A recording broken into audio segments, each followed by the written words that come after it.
Assalamualaikum warahmatullahi wabarakatuh. Bertemu lagi dengan Pak Jalil. Pada kesempatan kali ini kita akan membahas materi IPS tema 7, subtema 2 dan 3, yaitu kerjasama ASEAN bidang sosial budaya dan pendidikan.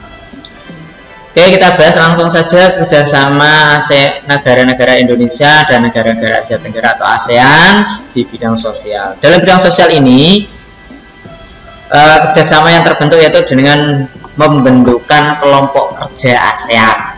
Jadi dibentuk kelompok kerja. Yang kedua adalah pembentukan kelompok kerja kota-kota ASEAN berwawasan lingkungan. Terus yang ketiga bentuk kerjasamanya yaitu bentuk penanganan bencana alam yang terjadi di negara ASEAN.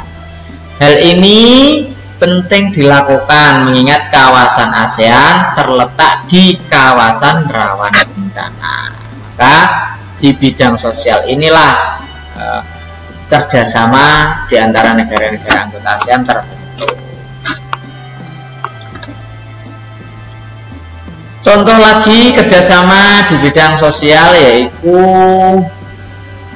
meningkatkan kesejahteraan dan perlindungan sosial di kawasan ASEAN. Yang kedua, mengurangi tingkat kesenjangan yang ada pada masyarakat negara-negara ASEAN ini ya.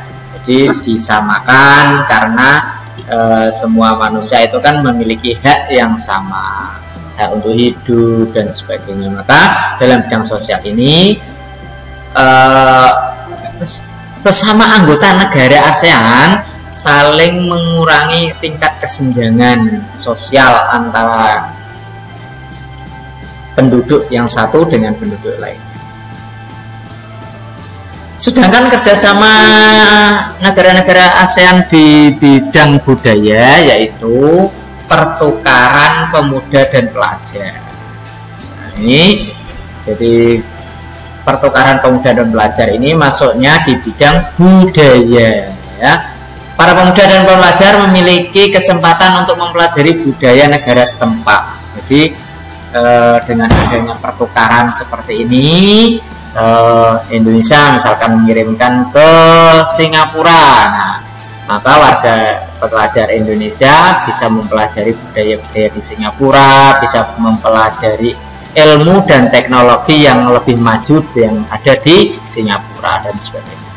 Yang kedua, penyelenggaraan perlombaan olahraga antar negara di Asia Tenggara yang diikuti semua atlet seluruh anggota ASEAN. Contohnya adalah penyelenggaraan SEA Games.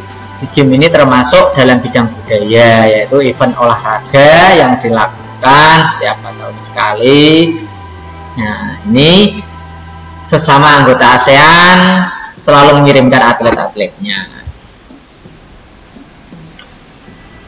Adapun kerjasama negara ASEAN di bidang pangan yaitu diantaranya adalah menyediakan pupuk, diantaranya melalui pabrik pupuk Sriwijaya atau Pusri. Nah, ini pabrik ini dibangun di Palembang, tapi ini hasil kerjasama negara-negara anggota ASEAN. Jadi Pusri ini didirikan oleh asosiasi pengusaha ASEAN.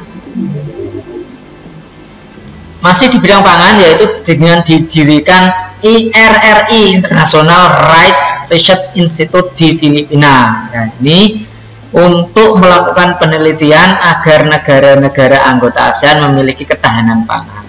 Jadi di Filipina pusatnya didirikan International Rice Research Institute untuk meneliti masalah pangan.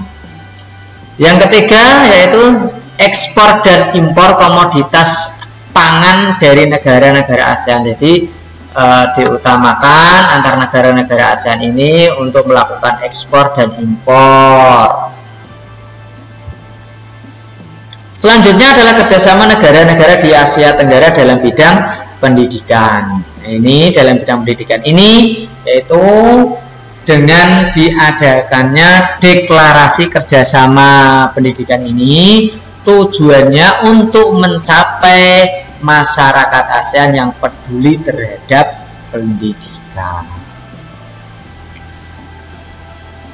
Di samping peduli terhadap pendidikan, maka ini juga melaksanakan dalam bidang budaya, yaitu mensukseskan program pertukaran pelajar se-ASEAN.